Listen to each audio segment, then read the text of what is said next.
je nakubwiye ko nkeneye umukwe aboneka. None uje hari ico bara? Mariya ngenzi bazinzoba Mariya teguwe neza. Zakoroti. Reka kwitwaza ngo ni mukuru. Abarundi nibo bayamaze. Gukura si gukurikiza. Tubwira impamvu kwanza. Wewe ngubwiye nibaza umutima wawe ati nkundende ndeke. Uwo umutima wawe kubwira abari ushuhitamo.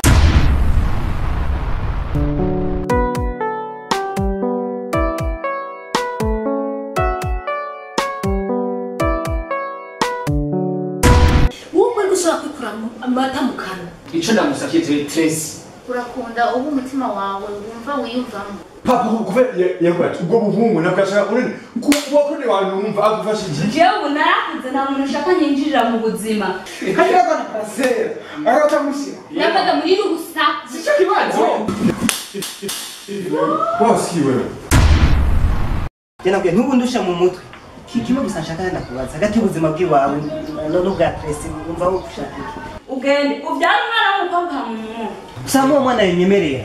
Naziko Sandra bavuye ku murongo. No, ibe waruzi neza yuko uri mu rukundo n'umwigeme. Umwigeme arondegwa cyane gusumba. Kugawe Adolfo wateguye gukora iki?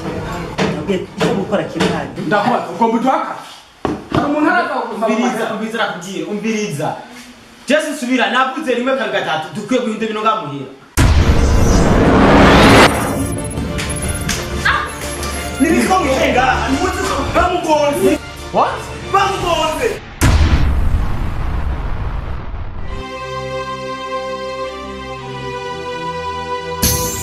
Kwani ushaka kuesha gushikiro hose. Adafasha guhagarara n'undi mukobwa n'ico. Jambes. Yewe nitwa Adolphe Douglas. Ni wewe Adolphe. Ubure ni ugomba kuhaguruka umuhane umubaze igituma atakijya nikurya. Mama, uwo niyo amatuna rero.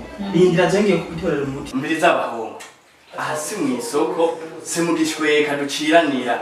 Nabe ko tamwanya Chris. Umada ku miliyoni 2 kandi nimwe ni Chris. Gena mu yarongere mu yazane kugira umuti uzane. Ugakurada ragwaya arembye ariko kujya ku bitaro kumuraba ni mwaje kumuraba. Tatwa.